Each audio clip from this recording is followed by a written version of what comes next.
최근 서울대학교 교수회가 내놓은 교육개혁안이 뜨거운 반향을 일으키고 있습니다. 중고등학교 6년을 통합하자, 대학 수학능력시험을 서너 번으로 늘려서 치르자, 이 하나하나가 기존의 틀을 흔드는 파격적인 내용인데 그만큼 찬반 논쟁도 치열합니다. 우리 교육의 오랜 난제들을 정면으로 부각한 이번 제안들은 과연 변화의 물꼬를 틀 수 있을까요? 먼저 영상부터 보고 오겠습니다.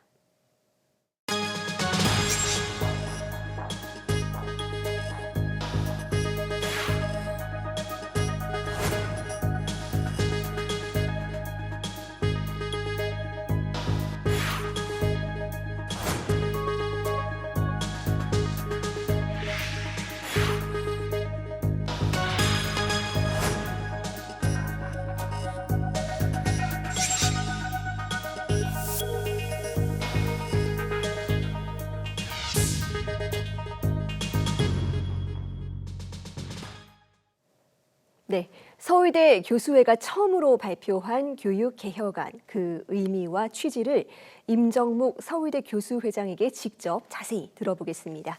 교수님 어서 오세요. 네, 안녕하셨어요.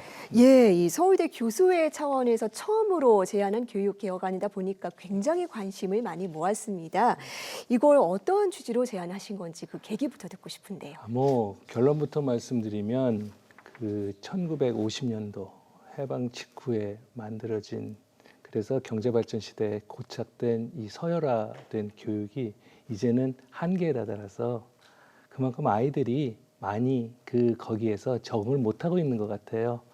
그러다 보니까 여러 가지 사회 문제의 근본이 되고, 사실 성적에 따라서 그 아이들이 기회나 정보의 그 불균형이 나오고, 거기에 따라서 아이들의 교육의 기회가 어떤 경우는 받지를 못하고, 그래서 결과적으로 큰 사회 문제가 되고 그러는데, 더 이상 여기에서 저희가 가만히 있으면 안 될 것 같아 갖고 초안이긴 하지만 그 안을 내게 됐습니다.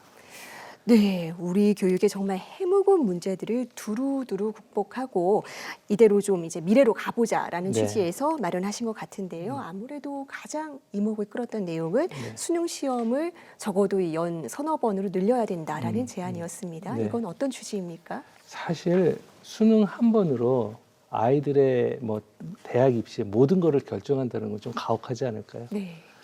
그리고 실제적으로 수능은 한 번이라고 그러지만 이 수능의 모의고사 이런 것도 한 1년에 그 고3 같은 경우는 서너 번 봐서 거기서 애들이 장래가 결정되고 그 대학의 수준이 결정되고 그러는데, 그럴 바에는 차라리 아이들한테 수능의 기회를 대폭 확대해 갖고 그중에 가장 좋은 점수를 이용한다든지, 아니면 평균 점수를 이용한다든지, 이런 것들도 평가에 반영해서 보다 더 객관적이고 애들도 보다 더 안전하게 시험을 볼 수 있게 하자는 그런 취지입니다. 네, 여기에 더해서 이 중고등학교를 하나로 통합하는 학제 개편안도 제안을 하셨습니다. 네. 이건 어떤 효과를 기대하십니까? 저희 초안의 핵심이 결과적으로는 아이들의 다양성을 발굴해서 그것을 대학 교육까지, 고등교육까지 응용하자는 건데, 그렇게 하기 위해선 아이들의 이 적성 발달이라든지 이 성격의 발달, 이런 거를 장기간 관찰할 필요가 있는데, 문제는 우리나라 같은 경우는 초등학교 6년, 그다음에 중학교 3년, 고등학교 3년 이렇게 3-3으로 단절되다 보니까, 특히 성격 형성기가 지나서 이 적성의 개발기는 이 중고등학교 시절에 부모님들이 관찰할 기회, 교사님들이 관찰할 기회가 너무 적다 그거죠. 그래서 차라리 그럴 바에는 6년으로 통합해서 예를 들어서 독일이나 스위스에서 하듯이 2년 단위로 한다든지 이렇게 해갖고 학생들의 적성을 찾아주고, 거기에 따라서 그 통합된 중등학교를 여러 가지 학부로 나눠서 어떤 학교에는 전문성 있는 교육, 어떤 학교에는 대학 진학 교육, 이런 식으로 좀 나눠서 아이들한테 최대의 그 적성을 개발할 수 있는 기회로 삼자, 이런 뜻이었습니다. 네, 이 중등교육을 정교화하자, 이 제안이 네. 굉장히 참신하게 들리는데요. 네. 그런데 이 개혁안이 공개된 뒤에 또 비판 입장을 밝힌 분들도 있습니다. 네네. 그 중에 하나가 임태희 경기교육감인데, 네. 이 2028 대입 개편안과 흐름이 맞지 않고 사교육을 유발할 수도 있겠다, 이렇게 지적을 하셨어요. 어떻게 보십니까? 네, 우선 비판은 감사드리고요. 네. 근데 제가 생각하기에는 그러면 수능 한 번 본다고 애들의 부담감이 적어질까, 사교육이 적어질까, 거기에 대한 생각하면 글쎄요. 저는 거기에 대해서는 의아하고요. 그다음에 이 2028년도 안에 물론 이제 많이 이제 다른 그러니까 저희가 개혁이라고 그러는 건데 근본적으로 2028년 안에도 이제 고교 학점제의 내용이 포함되어 있는데 이것은 어떻게 보면 고교 학점제를 보다 실제적으로 적용하자는 겁니다. 그래서 사실 고교 학점제 핵심은 학생들이 이렇게 적성을 개발했는데 그것이 대학 진학할 때 반영돼야 되거든요. 그럼 반영되기 위해서는 어떻게 하냐? 거기에 대한 안이고 이 문제는 앞으로 이것이 정식화돼서 공론화되면서 국가의 정책으로 개발될 때 그 분야의 전문가 분들이 정말 핵심적으로 생각해야 될 것 같습니다. 네, 뭐 경직된 학제라든지 단 한 번의 수능 시험으로 모든 것이 결정되는 이런 시스템은 정말 해묵은 논쟁거리였고 여러 번 문제가 지적된 내용이죠. 네, 이번에는 네. 꼭 앞으로 나아가는 계기가 됐으면 좋겠고요. 네. 이 고등교육 분야에서는 무전공 선발을 확대하자는 내용이 또 눈에 띕니다. 어느 네. 정도 수준이 적절하다고 보십니까? 이 무전공의 문제는 사실 저희 개혁안에 그 무전공이란 말이 정확히 적시는 안 되는데 네. 무전공을 포함해서 여러 가지 이제 전공 선택의 문제잖아요. 거기서도 역시 그 아이들의 다양성을 존중하자. 전체적으로 봤을 때 저희 개혁의 초안은 아이들한테 포커스를 맞춰주고 학부모들한테 포커스를 맞춰야 된다고 생각해서요. 예. 근데 무전공 같은 경우는 예를 들어서 대학에 학교마다 굉장히 다릅니다. 어떤 학교는 광역화돼 갖고 계열별로 뽑는다든지 이렇게 되는 학교도 있고요.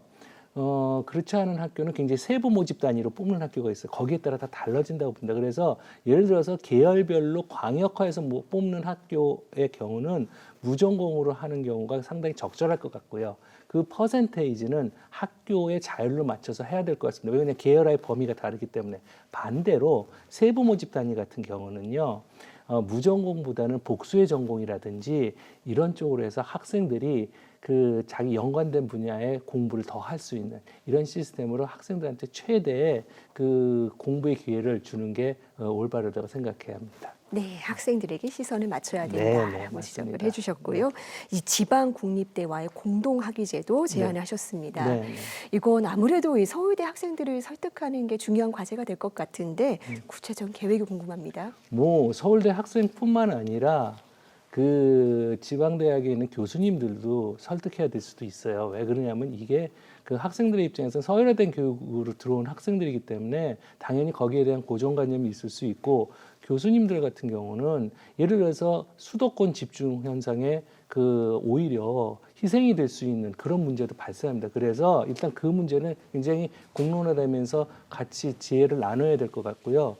그런데 이 공동학위제 같은 경우는 그 전에 그렇기 때문에 각 대학이 갖고 있는 장점의 이프라를 공유하는 소위 몇 년 전에도 나온 이제 국공립대학 네트워킹 이런 쪽으로 해갖고 그 각자의 인프라를 공유하는 이런 시스템을 만들면서 각 대학이 특성화가 돼야 될 것 같아요. 그렇게 되다 보면 자연적으로 특성화는 이제 그 수월성이 있는 교수님들, 그 굉장히 업적이 출중한 교수님들 중심으로 특성화가 되기 때문에 그 선생님들 중심으로 자연스럽게 공동학위라든지 이런 것들이 이루어질 것으로 생각하고 있습니다. 네. 네, 우리 교육의 정말 해묵은 과제들, 누구나 알고 있는 문제들, 이번에는 용기를 내서 꼭 풀어보자는 네. 취지입니다. 네. 이번 개혁안이 다양한 논의의 출발점이 되어서 우리 교육이 더 나은 방향으로 가는 데 기여하기를 기대하겠습니다. 네, 감사합니다. 교수님 오늘 말씀 여기까지 듣겠습니다. 감사합니다. 네, 감사합니다. 네.